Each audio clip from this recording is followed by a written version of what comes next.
हाय बच्चों, कैसे हो? चलो शुरू करते हैं। अम्ल क्षार लवण का चैप्टर का अंतिम आज क्लोज करते हैं, इसको पूरा करते हैं, जो कि थ्योरी का 3 पार्ट में अपलोड हुआ है, उसे देख लीजिएगा। आज कवर करते हैं पूरा क्वेश्चन आंसर। जैसे आपका पहला क्वेश्चन है पेज नंबर 20 पर, है कि 3 परख नली ली गई है। कितनी परख नली? 3 परख नली। अब ऐसे 3 परख नली आप ले लीजिए, समझ में आया? 3 परख नली। अब 3 परख नली में कहा है कि आश्रित जल है, शेष दोनों में से अम्लीय विलयन था, दूसरे में क्षारीय विलयन है। यानी एक में जल है, एक में क्या है? जल। और दूसरे में अब यहाँ पर मान लीजिए जल है, क्या है? जल। और यहाँ पर अम्ल है, क्या है? अम्ल। और यहाँ पर क्षार है। तो हमें पता करना है कि कौन सा अम्ल है, कौन क्षार, कौन, ये हमें पता नहीं है, केवल दिया है ए। चलिए इसको मिटा देते। अच्छा, आपका परख नली यह ए है और यह बी है और यह सी। और हमें ये पता करना है कि तीनों में किसमें जल है, किसमें अम्ल है, किसमें क्षार। तो हमारे पास लिटमस पत्र लेते हैं। लिटमस पत्र क्या ले लेते हैं? लिटमस पत्र। जब लिटमस पत्र ले लेंगे तो इसमें डालेंगे लिटमस पत्र। आपका मान लीजिए लाल लिटमस पत्र ले लिए। क्या ले लिए? लाल। चलिए लाल लिटमस पत्र लेते हैं, इसमें डालते हैं, कोई परिवर्तन नहीं होता। इसमें अगर डालते हैं लाल लिटमस पत्र, ध्यान दीजिए, लाल लिटमस पत्र लिए और इस विलयन में डाल दिए और वो क्या हो गया? नीला हो गया। क्या हो गया? नीला। अगर नीला हो गया यानी लिटमस पत्र नीला हो गया तो यह क्या है? क्षार। क्या है? क्षार। अब वही लिटमस पत्र इसमें डालेंगे, इसमें क्या हो गया? अगर लाल हो गया, क्या हो गया? लाल। तो लिटमस तो विलयन क्या है? अम्ल है। क्या है? अम्ल। वही लिटमस पत्र इसमें डालिए, कोई परिवर्तन नहीं है, तो ये क्या है? जल है। क्या है? जल। समझ में आया? देखिए लिटमस पत्र उठा ले, इसमें डाल दिए और लाल लिटमस लिए थे। कौन सा लिए? लाल। लाल लिए थे और इसमें डाल दिए तो क्या हो गया? नीला। तो यानी क्या है? क्षार। वही नीला वाला इसमें डाल दिए, पुनः लाल हो गया, दोबारा लाल, तो क्या हो गया? अम्ल। और उसी को फिर इसमें डालते हैं तो कोई परिवर्तन नहीं होता है। तो यानी यह आपका नीला जो होता है वह क्षार है, जो लाल रिजल्ट देता है वो अम्ल है, जो बिल्कुल रिजल्ट नहीं देता है वो क्या है? जल। अब सवाल होगा कि कैसे हम पहचाने। मान लीजिए कि, ध्यान दीजिए, अब देखते हैं। अब लाल लिटमस पत्र लिए, मान लीजिए इसमें डालते हैं, रंग नहीं बदलता, तो आपके पास 2 ऑप्शन है। क्यों? जो होता है अम्ल, अम्ल क्या रिजल्ट देता है? लाल। क्या देता है रिजल्ट? लाल।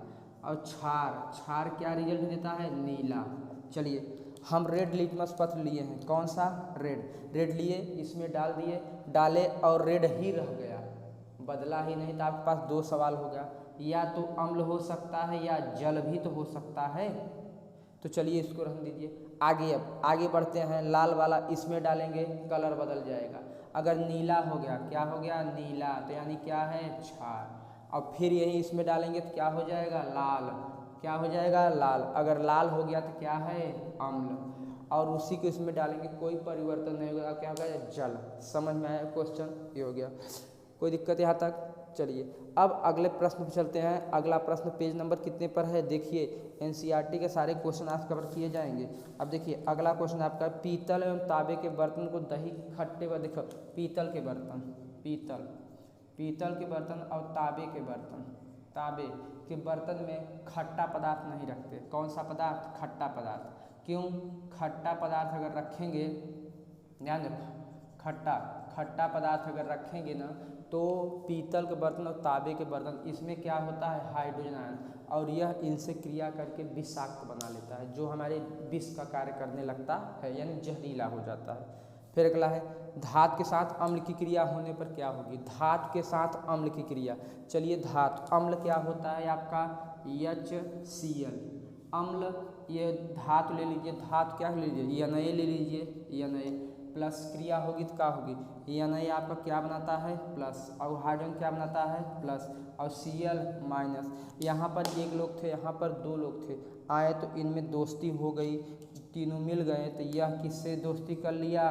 इससे। तो आपका बन गया क्या? NaCl। क्या बन गया? NaCl। और हाइड्रोजन अलग हो गया। हाइड्रोजन क्या हो गया? अलग। इसको संतुलित करते हैं, यहाँ 2 हाइड्रोजन, तो यहाँ क्या कर दिए? 2। क्लोरीन भी 2 हो गया, तो यहाँ पर क्या कर दिए? 2।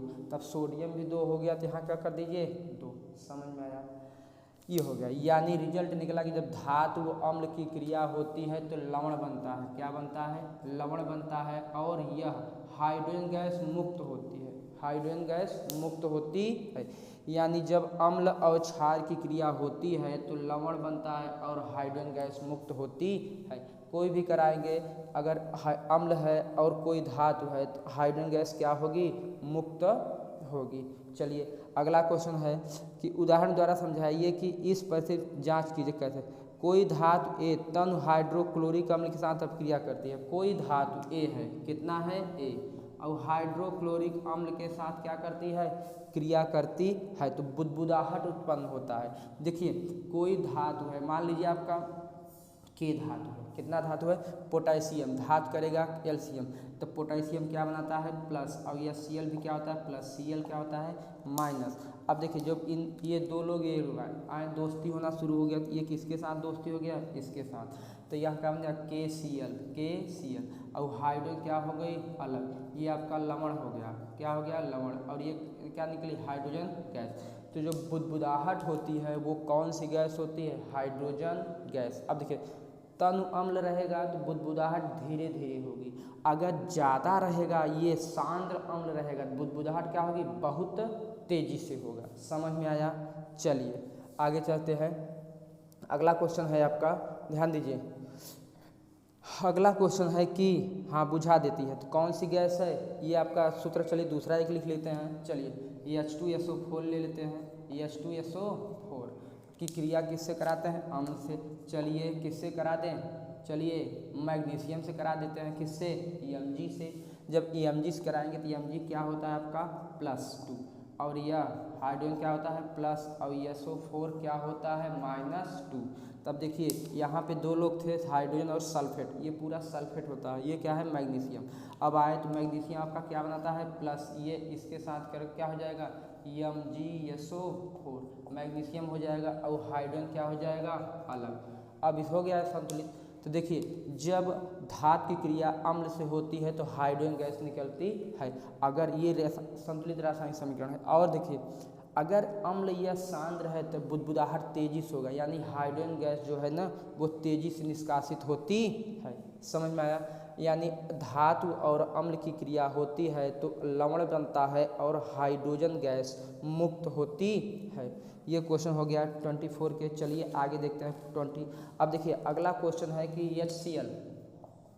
HCl है, हाइड्रोक्लोरिक अम्ल, HNO3 नाइट्रिक अम्ल है, और ये जल में अम्लीय लक्षण प्रदर्शित करते हैं। तो देखिए इनको जल में घोलते हैं तो H+ देता है Cl-, इसको घोलते हैं तो H+ देता है और NO3-। इतना हो गया। ये आपका क्या हुआ? H+ दिखा अम्ल, H+ दिखा क्या है? अम्ल। लेकिन आगे कहा है जबकि एल्कोहल एवं ग्लूकोज, एल्कोहल कौन सा? एल्कोहल और ग्लूकोज, एल्कोहल और ग्लूकोज में हाइड्रोजन आयन नहीं पाए जाते हैं, हाइड्रोजन आयन नहीं पाए जाते हैं। ये होता है सूत्र में एल्कोहल में C2H5OH, एल्कोहल का सूत्र। एल्कोहल श्रेणी क्या होती है? N2N+1 × OH, एल्कोहल श्रेणी। Ethyl alcohol, methyl, propyl, butyl ये सब होते हैं, लेकिन उसमें जो होता है हाइड्रोजन आयन नहीं होता है, न ग्लूकोज में होता है न ही एल्कोहल में। समझ में आया? इसलिए ये अम्लीय लक्षण प्रदर्शित नहीं करते। जब उनमें अम्ल के हाइड्रोजन आयन है ही नहीं तो अम्ल कैसे प्रदर्शित करेगा? इसलिए नहीं करते हैं। अम्ल का जलीय विलयन क्यों विद्युत का चालन होता है? अम्ल का जलीय विलयन विद्युत का चालन क्यों? देखो ठोस में विद्युत का चालन होता है इलेक्ट्रॉनों के द्वारा, किसके द्वारा? मुक्त इलेक्ट्रॉनों के द्वारा। और द्रव में विद्युत का चालन होता है आयन के द्वारा। किसके द्वारा? आयन के द्वारा। ठोसों में विद्युत का चालन मुक्त इलेक्ट्रॉनों के द्वारा, और द्रव में विद्युत का चालन किसके द्वारा होता है? आयन के द्वारा। तो अम्लीय विलयन ना देखिए HCl है, अगर ये तन नहीं है, अगर ठोस है तो इसमें हाइड्रोजन आयन नहीं रहेगा और ये नहीं रहेगा। जब इसमें द्रव मिलाया जाएगा, द्रव में होगा यानी जलीय विलयन होगा, तभी हाइड्रोजन आयन होगा, और ये जैसे ही आयन बनेगा वैसे क्या होगी? विद्युत जाने लगेगी। जैसे आपका नमक है NaCl, NaCl नमक है, ये अगर सूखा है तो इसमें करंट नहीं मारेगा, लेकिन हम लोग क्या करते हैं अर्थिन में डालते हैं, लाइन बढ़ जाती है, पहले के ज़माने में डालते थे तो Na+ हो जाता है Cl-। अगर सूखा नमक है तो उसमें विद्युत प्रवाह नहीं होगा, अगर उसमें नमी है तो ये बन जाता है आयन। आयन जब बन जाएगा तब विद्युत का चालन होगा। चलिए अगला देखते हैं। अगला क्वेश्चन क्या है आपका, अगला क्वेश्चन है कि अम्ल को तंग करते समय क्यों अनुशोधित रहते हैं कि अम्ल को सीधा देखिए, अम्ल को देखिए H2SO4 है, H2SO4 है, हाइड्रोक्लोरिक अम्ल है और HNO3 है। सबसे खतरनाक कौन है ये, और दूसरा नंबर ये, तीसरा नंबर ये। इनको जब तंग करेंगे मतलब ये सांद्र हैं बहुत ज़्यादा, जब इनको तंग करेंगे पतला करेंगे तो इनको सदैव जल में डालते हैं। किस में डालते हैं, जल में। यहाँ क्या है जल, तो इनको कहाँ डालेंगे, जल में, और धीरे धीरे डालते हैं, न कि HCl को जल में डालेंगे। हमेशा जो अम्ल होते हैं उनको जल में मिलाया जाता है, उनको जल में, और धीरे धीरे, और जल को ऐसे हिलाते रहिए, नहीं तो ये क्या होगा, इसमें से बहुत ज़्यादा हाइड्रोजन आयन निकलेगा। क्या निकलेगा, हाइड्रोजन आयन। और हाइड्रोजन आयन निकलेगा तो जिससे क्या होगी, मुक्त होगी, तो बुलबुला के साथ निकलेगी, हानि पहुंचा सकता है। अगर उल्टा करेंगे, अगर ले लीजिए कोई अम्ल ले लीजिए, क्या ले लीजिए, अम्ल, ये सांद्र वाले, और इसमें जल डाल दीजिए। क्या डाल दीजिए, जल। जल डालेंगे तो क्या होगा, ये बहुत ज़्यादा ऊष्मा उत्पन्न होगी और नष्ट, और ये आपका बर्तन टूट सकता है और आपको हानि पहुंच सकती है। ध्यान दीजिए, ये खतरनाक चीज़ है, इनको अंदर डाला जाता है। इनके अंदर किसी को डालेंगे ना खतरा हो जाएगा। देखो क्यों, ये भाई अम्ल है, बहुत खतरनाक है, त्वचा पड़ेगा, जल जाएगा। इसके अंदर अगर जल को डाल दिए ना तो विस्फोट टाइप हो जाता है, बर्तन आपका टूट जाएगा। तो इनको इनके अंदर नहीं डाल दें, इनको किसी के अंदर डालिए। समझ में आया, हो गया।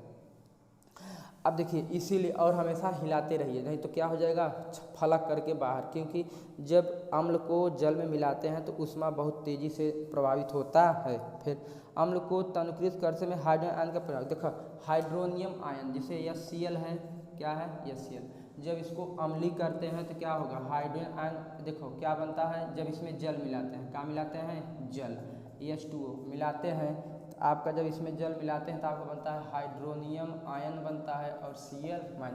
देखिए आपका कोई है जैसे शरबत है, शरबत में जब ज़्यादा पानी मिला देंगे तो क्या होगा, शरबत पतला हो जाएगा, मीठा कम आएगा। उसी तरह अम्ल है, अम्ल में जब जल ज़्यादा मिला देंगे क्या हो जाएगा, अम्लीयता कम हो जाएगी। यानी हाइड्रोजन आयन की जो सांद्रता है, सांद्रता वो क्या हो जाएगी, कम हो जाएगी। क्या हो जाएगी, कम हो जाएगी। फिर उसी तरह अब अम्ल को तंग करते समय हाइड्रोजन आयन की सांद्रता कैसे प्रभावित होगी, ये ज़्यादा हो जाएगी और सांद्रता हाइड्रोजन आयन की कम हो जाएगी, जिससे क्या हो जाएगा, विलयन तंग हो जाएगा। चलिए अगला देखते हैं। जब सोडियम हाइड्रोक्साइड विलयन में अधिक के क्षार मिलाते हैं, अब देखो सोडियम हाइड्रोक्साइड है, NaOH का विलयन है आपका, इसमें है अम्लीय विलयन, क्या है, क्षारीय विलयन।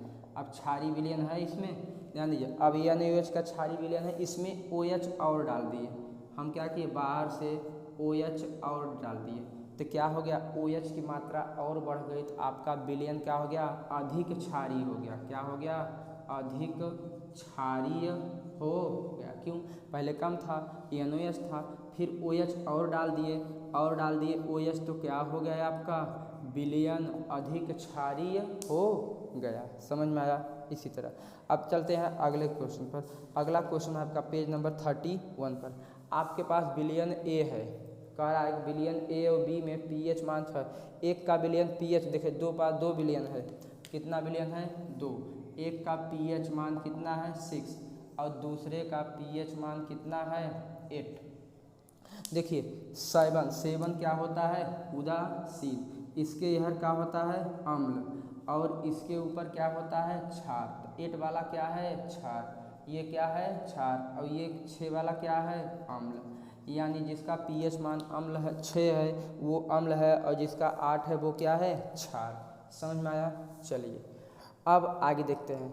अगला क्वेश्चन है आपका कि हाइड्रोजन आयन की सांद्रता विलयन की प्रकृति पर क्या प्रभाव पड़ेगा। अब देखिए कोई आयन है, अब इसमें क्या है, हाइड्रोजन आयन प्रकृति मतलब नेचर, उसका कैसा प्रभाव पड़ेगा, तो जब हाइड्रोजन आयन होगा तो विलयन क्या होगा, अम्लीय, और ज़्यादा हाइड्रोजन होगा आयन तो और ज़्यादा विलयन। समझ में आया, यही चीज़ हो गया। अब देखिए अगला क्वेश्चन है, किसी खेत के क्षारीय, अब देखिए खेत वाला क्वेश्चन है। अब खेत में, अब खेत है आपका, खेत में जब अम्लीय वर्षा हो गई, जब अम्लीय वर्षा होती है तो मिट्टी क्या हो जाती है, अम्लीय, और अम्लीय हो जाएगा। और कहीं ये बहुत ज़्यादा पानी बरसने पर हो जाता है अम्लीय भी, और अगर अम्लीय वर्षा हो गई तो भी हो जाता है। और उसके बाद अगर पानी नहीं भरा तक, अगर पानी जैसे कि बंजर टाइप होती है जो कभी जोता बोया नहीं जाते, देखते हैं तो वहाँ पर क्या होता है, मिट्टी क्षारीय हो जाती है। क्या हो जाती है, क्षारीय। दोनों कंडीशन होता है, चेक कराने पता चलता है। जब मृदा अम्लीय हो जाएगा तो इसको क्या बनाएंगे, देखो अम्ल में क्या डालेंगे, क्षार, तो क्या हो जाएगा, लवण बनाता है, और क्या बनाता है, जल। यानी अम्ल का मात्रा ज़्यादा रहे तो क्षार मिलाया जाएगा, क्षार का मात्रा ज़्यादा रहे तो क्या मिलाया जाएगा, अम्ल। और क्षार में आप क्या है, CaOH है, कैल्शियम हाइड्रोक्साइड है, यही सब मिलाए जाते हैं।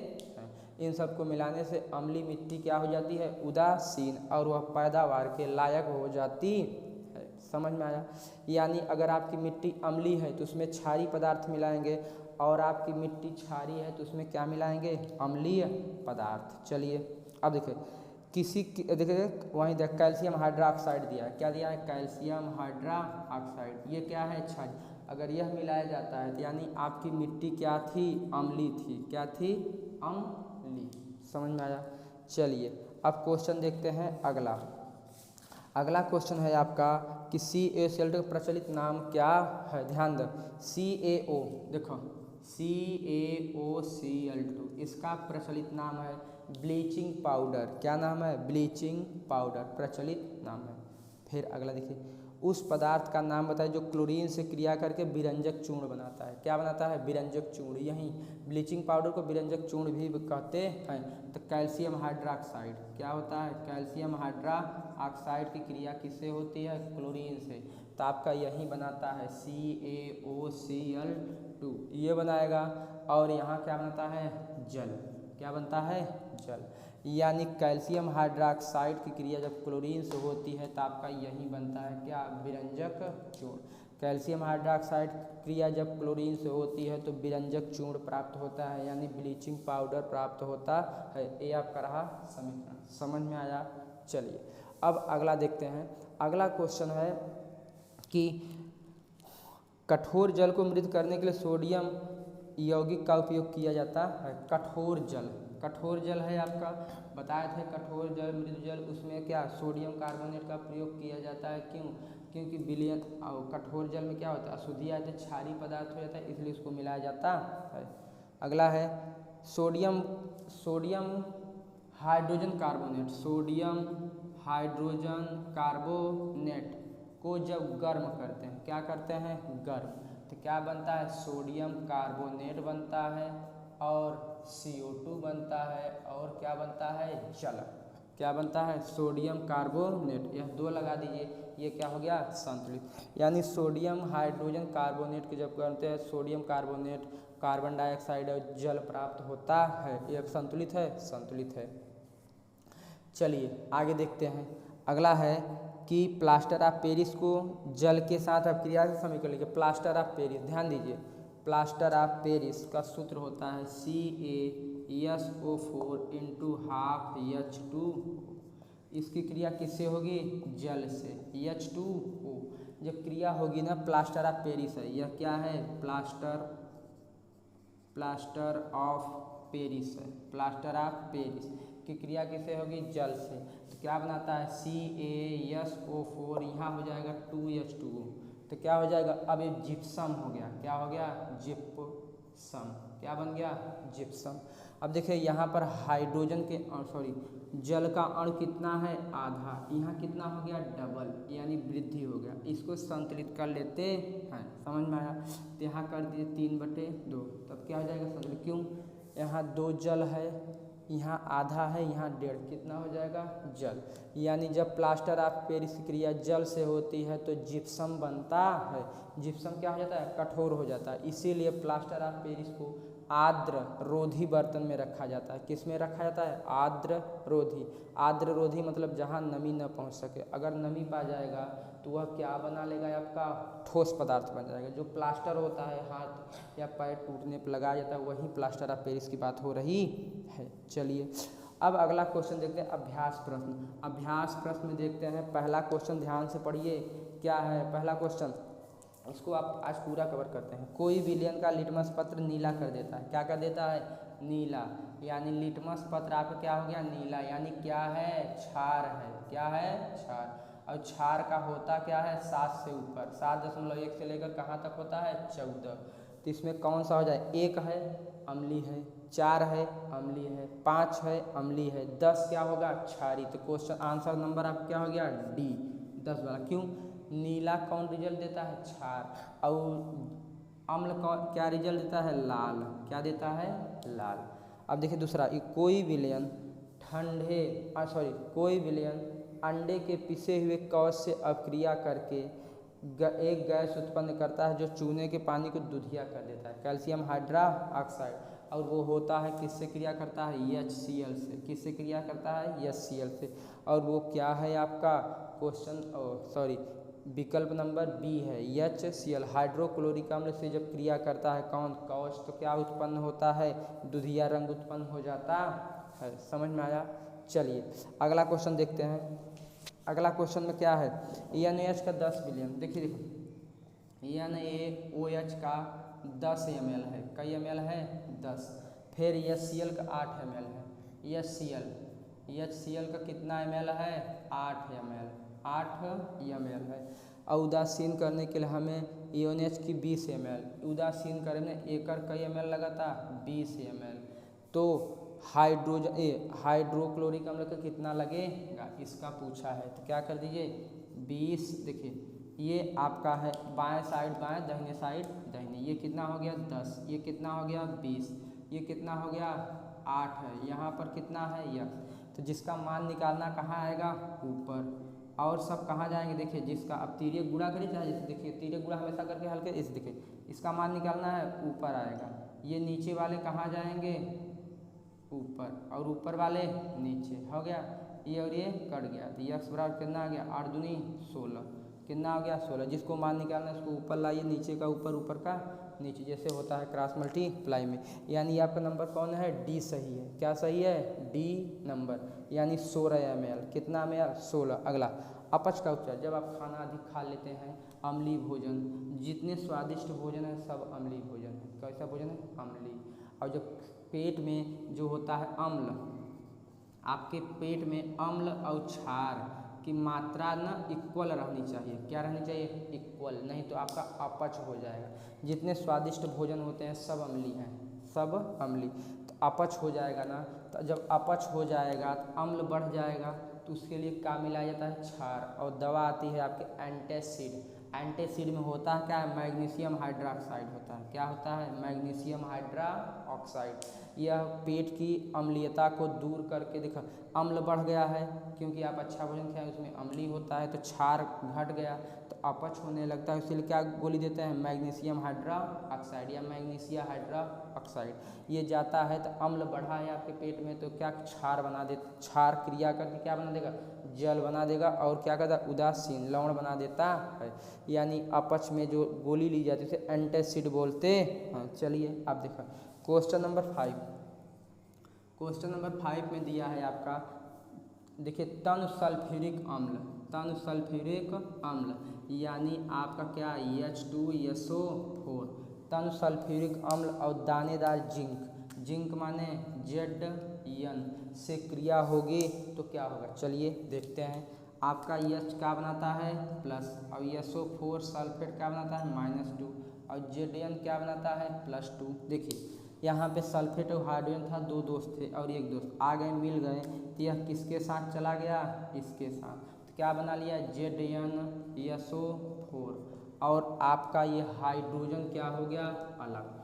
तो क्या हो गया? जब सल्फ्यूरिक अम्ल जिंक की क्रिया होती है तो जिंक सल्फेट और हाइड्रोजन गैस मुक्त होती है, यानी बुदबुदाहट के साथ ऊपर निकल जाएगी।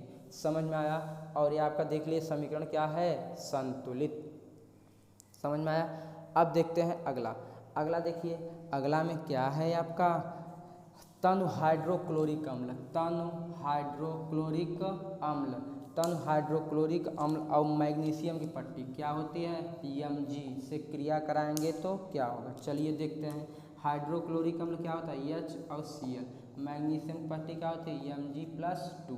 अब क्या होगा, कौन किसके साथ क्रिया कर लेगा, ये आपका किसके साथ क्रिया करेगा, इसके, तो क्या बन जाएगा MgCl2 और हाइड्रोजन क्या हो जाएगा, विस्थापित अलग हो जाएगा। तो जब हाइड्रोक्लोरिक अम्ल और मैग्नीशियम की पट्टी से क्रिया होती है तो क्या मैग्नीशियम क्लोराइड और हाइड्रोजन गैस क्या हो रही है, मुक्त, क्या हो रही है, मुक्त। अगला क्वेश्चन है तनु सल्फ्यूरिक अम्ल, क्या है, तनु सल्फ्यूरिक अम्ल। तनु मतलब द्रव टाइप है, अगर तन नहीं रहेगा तो ठोस हो जाएगा, तो क्रिया नहीं होगा क्योंकि ठोस में आयन नहीं होते हैं। देखो तनु सल्फ्यूरिक अम्ल H2SO4 और किससे क्रिया हो रही है, एल्युमिनियम के चूर्ण, क्या होता है Al। देखो हाइड्रोजन क्या होता है प्लस, SO4 क्या होता है -2 और एल्युमिनियम क्या होता है +3। अब देखिए दो दोस्त इधर थे और एक इधर आया, अब दोस्ती होना शुरू हो गया, ये किसके साथ चला जाएगा, इसके साथ, तो क्या हो जाएगा, एल्युमिनियम है और क्या है सल्फेट, प्लस वाला पहले लिखा जाता है माइनस वाला बाद में। इसका क्रिया इसमें होगा तो इसका क्रिया इसमें होगा, कितना हो जाएगा 2, इसका क्रिया इसमें, इसका क्रिया इसमें हो गया, अब इसका इसमें, तो कितना हो जाएगा 3, तो यहाँ क्या लगा देंगे ब्रैकेट, और आपकी हाइड्रोजन गैस क्या हो जाएगी, मुक्त। अब इसको संतुलित करते हैं, एल्युमिनियम 2 है 2 करिए, सल्फेट 3 है यहाँ 3 करिए, तो हाइड्रोजन गड़बड़ा गया, हाइड्रोजन यहाँ क्या कर दिए 3। अब क्या है आपका संतुलित समीकरण, समझ में आया, ये बहुत सरल है, ये आपके अब क्रिया में पार्ट 1 में भी बहुत ढेर सारा हुआ है, लेसन 1 में। अब देखते हैं अगला तनु हाइड्रोक्लोरिक अम्ल और रेस से क्रिया, ये आप लोग कराइएगा, आपको छोड़ दे रहे हैं। फिर देखिए अगला एल्कोहल एवं ग्लूकोज जैसे यौगिक हाइड्रोजन आयन देते हैं, लेकिन इनका वर्गीकरण अम्ल की तरह नहीं होता, क्यों, एल्कोहल और ग्लूकोज यौगिक हाइड्रोजन आयन देते हैं, लेकिन वो वास्तव में अम्लीय नहीं होते, वो अम्ल का व्यवहार नहीं करते हैं, इसलिए उनको अलग रखा जाता है। जल की अनुपस्थिति में अम्ल का व्यवहार अम्लीय क्यों नहीं होता, जैसे जल है आपका, ये HCl, ये द्रव रूप में जल इसमें मिला है, इसको निकाल लीजिए पूरा द्रव, तो क्या हो जाएगा ठोस, क्या हो जाएगा ठोस। और जैसे ठोस होगा ना तो ये अम्ल न जो ये धन आयन और ऋण आयन ये खत्म हो जाएगा और ये बन जाएगा ऐसा, और जब आयन खत्म हो जाएगा तो अम्लीय लक्षण प्रदर्शित नहीं करेगा। जैसे आपका NaOH है, क्षारीय है, क्षारक है, क्षारीय है। अब अगर ये ठोस हो गया, इसमें से जल निकाल लीजिए पूरा, इसको द्रव रूप में रखा जाता है, तभी ये क्षार है यानी प्रदर्शित करेगा। इसको जल निकाल के अगर ठोस हो गया, क्या हो गया ठोस, तो ये लिटमस पेपर को न लाल करेगा नहीं नीला, क्योंकि इसमें Na+ और OH- नहीं है, यही लाल और नीला करते हैं, ये नीला करेगा और ये क्या करेगा लाल करेगा, तो ये है ये नहीं है। जब ठोस रहता है तो आयन नहीं उपस्थित होते हैं, तो उसमें कोई प्रभाव नहीं पड़ेगा, समझ में आया। अब देते हैं अगला क्वेश्चन, आश्रित जल विद्युत का चालन क्यों नहीं देते, बताया ना द्रव, ध्यान दीजिए, आपका द्रव में किसके कारण विद्युत का चालन होना है, आयन के कारण, किसके कारण, आयन के कारण। और ठोस में किसके कारण होता है, मुक्त इलेक्ट्रॉन, कौन सा, मुक्त इलेक्ट्रॉन के कारण ही ठोस में विद्युत का प्रवाह होता है और द्रव में आयन।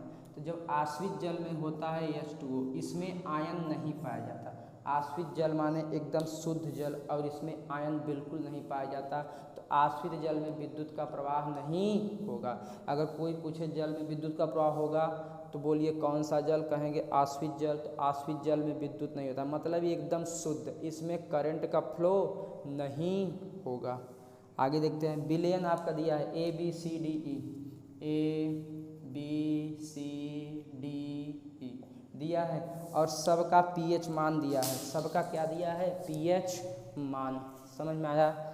देखते हैं, सबका pH मान दिया है, पहले का pH मान कितना है 4, फिर कितना है 1, फिर कितना है 11, फिर कितना है 7 और कितना है 9।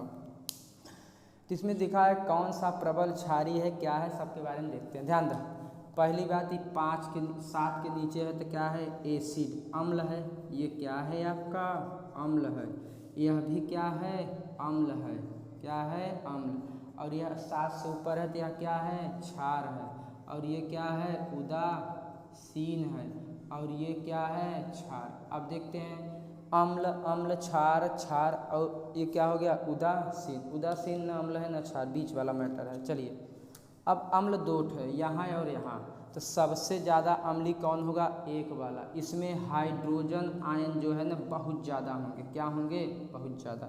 और ये 4 है ना, तो इसमें हाइड्रोजन आयन कहाँ होंगे? कम होंगे। क्या होंगे? कम।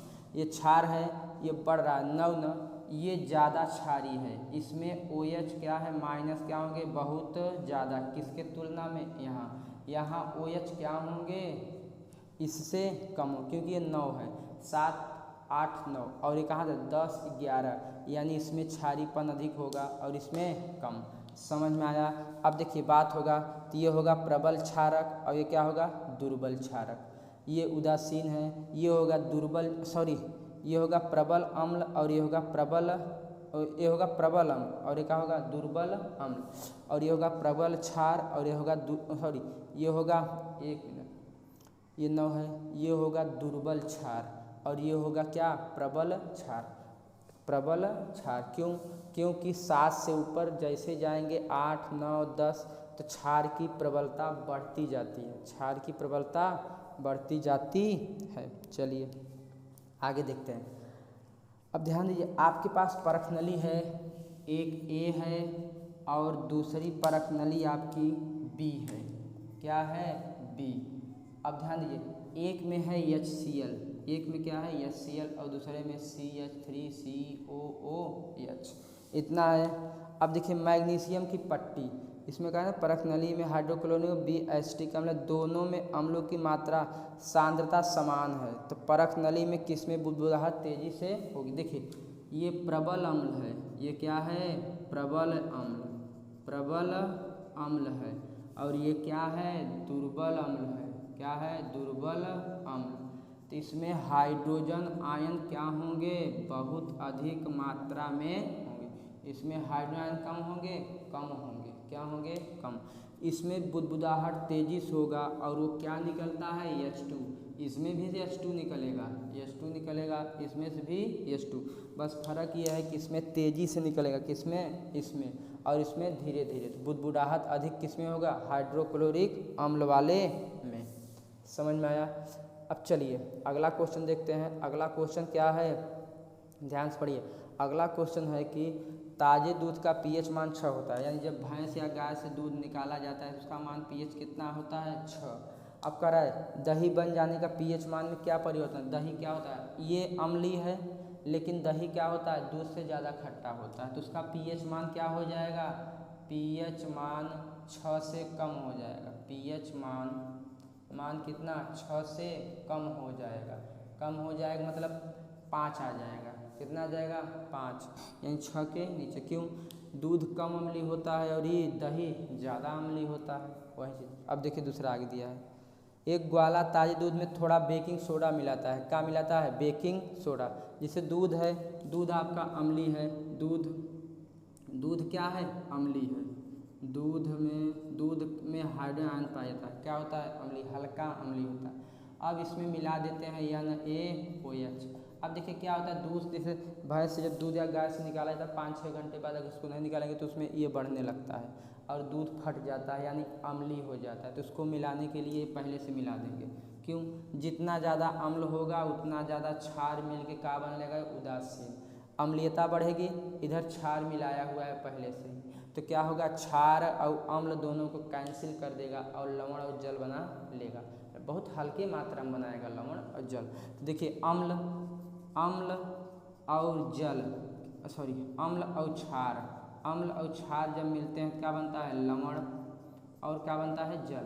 तो जितना दूध क्या अम्लीय होगा उतना क्षारी उसको क्या पानी करता चला जाएगा, इसलिए दूध फटने से बच जाता है।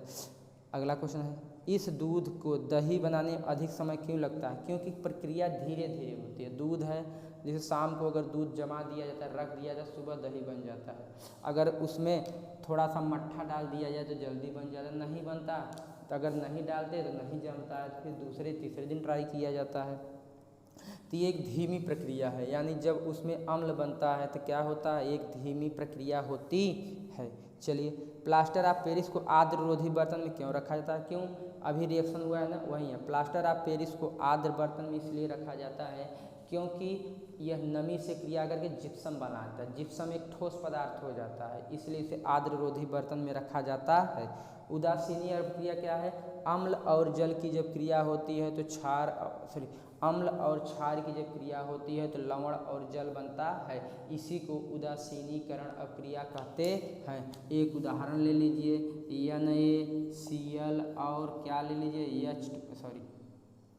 HCl ले लीजिए, क्या लीजिए, HCl ले लीजिए और NaOH ले लीजिए। ये आपका अम्ल है, ये क्षार, ये होता है हाइड्रोजन आयन और ये होता है NaO+ और OH-। ये क्रिया करके इससे क्या बना लेगा?